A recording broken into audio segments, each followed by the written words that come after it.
in my ever-long quest to try and find comics based off of video game properties, I learned about the Sonic the Hedgehog comic from 1991. It was, according to the wiki, a promotional comic and is the first appearance of Sonic the Hedgehog in comics. So this released in September of 91, which, let's take a look and see when the game first came out. Sonic's first appearance in video games came in Sega's AM3's racing game, Rad Mobile, from 1991, 5 months before the release of Sonic the Hedgehog, as an ornament hanging from the driver's rear-view mirror. That's interesting.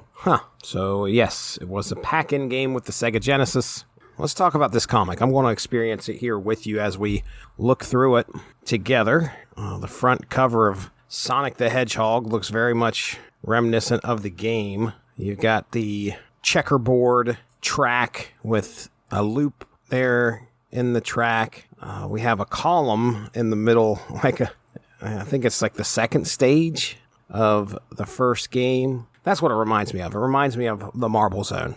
Anyway, we got Eggman, or Dr. Robotnik, in the back there in his classic vehicle that he flies around in. Got a couple robot bees and what looks to be like some type of almost, I want to describe it as a cucumber with dragon wings. They're a small, probably one of the small animals that get turned by Dr. Robotnik. And of course, Sonic the Hedgehog right here on the front with his one finger out, like he, with his attitude that he has. $1.50. Promotional comic that cost $1.50. Okay. All right. Let's take a look and see how things are. Do we have a creative team in this? Story and art by Francis Mao. M-A-O. Okay. Let's see what we get here in our promotional comic. Oh, wow. We get our setting here. Apparently, the name of the planet is Planet Mobius.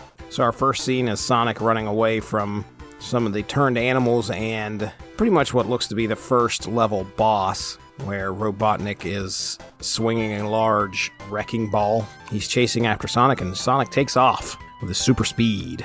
Oh, okay. So the robots are called Badniks. Sonic does a spin move and bounces off and destroys all the robotic parts around the animals. Oh, as he's running, part of the ground begins to crumble away. This is a strange world. As you're running in the game, you remember if you hit a cliff, it kind of crumbles away. Well, that's kind of what happens here, except, it's blocks that crumble away. So it's like the ground is made up of blocks that are put together. The blocks just kind of fall apart. So it's not like dirt or anything like that. That might explain why there's that checkerboard look to it, like those are just all blocks. Sonic just about fell in a pit full of spikes, but luckily his friends threw one of those platforms, those swinging platforms, and he caught it. Okay, so the animals are begging for Sonic to go find Dr. Kintobor, which, yes, that's Robotnik backwards. And Sonic knows this. He's like, Kintobor is Robotnik. Alright, so we get a little bit of an origin story here where Sonic, who looks like a typical brown hedgehog, finds Dr. Kintobor, who's making a retro-orbital chaos compressor. Dr. Kintobor is looking to destroy the Chaos Emeralds so that it will remove evil from Mobius forever. I can't wait to figure out why he's blue now, because it's distinctly showing him as a brown hedgehog. Oh well, here we go. Kintobor's experimenting on him. Oh no, he's not experimenting on him, he just gave him a treadmill. Sonic has had his speed since the beginning. Okay, here's a little bit of made-up science for you. So, Sonic is on this treadmill, running really fast. He goes from 17 miles per hour to 355 miles per hour, and then 685 miles per hour. And then he breaks the sound barrier, which, this science is all messed up. But all of a sudden, he broke the sound barrier, and that's actually what turned him blue. It must be the cobalt effect, a result of shockwaves hitting you when you smashed the sound barrier. Nope, Kintobor even gave him his shoes. Oh, wow. 1991, folks. Sonic is looking at himself in the mirror, and he goes, Rico Suave. The Rico Suave song, 1990 single from Gerardo. It appeared on his 1991 album, Mo Ritmo, Rico Suave.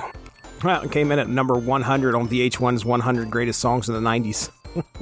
And number 9 on VH1's 100 Greatest one-hit wonders. All right, back to the story. Okay, so Kentober's looking for a gray emerald, which will supposedly neutralize the other emeralds that he has in this chaos compressor. Oh, and he spilled his soda on the controls, and this panel's interesting. So Kentobor gets shocked, and there's a ton of rings around him. Just kind of like when Sonic gets hit in the game, like the rings explode from his body that he's collected. That's almost what looks like happened here with Kentobor. Oh no, okay. The explosion scattered the rock's containment rings everywhere and zapped Doc with over 10,000 volts of pure evil energy. Oh, and that's what turned him into Robotnik. Immediately, he's ready to kill Sonic. All these rings that Sonic has been collecting are containment rings for the chaos compressor. Well, that's something that I had no idea. You know, you play the game, you look at the rings, and you're like, well, they're just rings. You know, they're essentially a counterpart to coins from Mario, but they actually serve a purpose in this story, which makes sense as to why he's going around trying to collect all the rings in the game. Sonic is off to find Robotnik. Oh boy, now I think we're in the Labyrinth Zone. Classic level here. Sonic is trying to escape Dr. Robotnik and his evil robots. Ends up falling into the water. Man, if anything drove me more crazy or aggravated me more in that game, that was the freaking water level, where you had to try and get air, find bubbles of air so you wouldn't die. And it was always like a race to the top to try and get air, and that countdown that happens. Okay, so Sonic has got himself out of this lake, which apparently had toxic waste in there, dumped by Robotnik. And now he's chasing after Robotnik, dodging some spikes in the floor and lava things in the wall, shooting lava at him.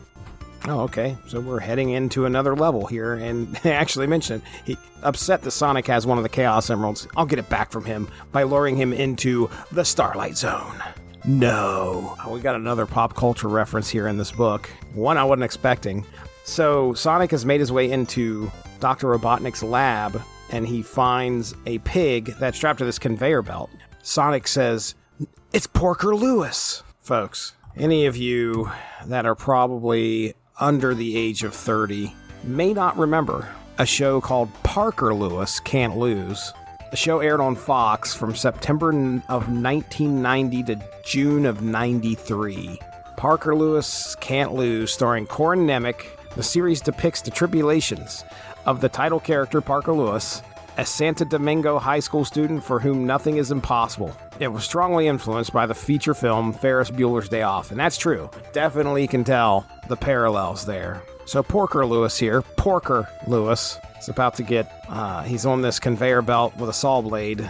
He's about to get chopped in half, the long way. Oh, and he's lost the emerald, and Robotnik's about to grab it. Oh, he has to choose as to whether he's going to pick Porker Lewis or if he's going to choose the emerald, and Sonic goes to save Porker. Robotnik has not been referred to as Eggman in here, but there have definitely been some egg-related jokes. One of the things that Sonic says at one point is, "I've got a date with a deviled egg," and Robotnik is laughing about how Sonic's going after Porker Lewis and says, "I knew it, his goodness cracks my shell." Yeah, a lot of egg-related jokes. I mean, we close this book out on an egg-related joke. Once I get in that rotten egg, all of our problems will be extinguished. Yeah, there you go. Extinguished. Okay, I'll read from NintendoLife.com. This is a June of 2016 article written by Mitch Vogel. Head of Sonic team explains why Dr. Robotnik started going by Eggman. When the game was originally developed in Japan, they called the character Eggman. That was the name of the character, but when the game got localized and ported into the Sonic the Hedgehog that we know in the West, they decided to, without confirming with the development team, change his name to Ivo Robotnik or just Robotnik. That's kind of when everyone first learned about the character. Of course, this was without consulting the people who made the game. They just kind of went off and did it. It became super popular, and everyone in the West kind of learned about the character as Robotnik. That went on through the classic series in the Genesis/Mega Drive era, but as far as the developers are concerned, the ones who made the character and the leaders of what this character is doing next, we really didn't want to have anyone in the universe with two names. To us, he's Eggman, but in the rest of the world, he's called Robotnik. we wanted to unify that into the name moving forward. This is something I actually did in the Sonic Adventure series. I made it so that we understand the character's name is Robotnik, but his nickname is Eggman, and as far as everyone is concerned in the world now, we're just going to call him Eggman as his official name. So this was from the head of Sonic Team, Takashi Iizuka. Well, there you go. That's experiencing the Sonic comic, Sonic #1 from 1991, the fall of 1991.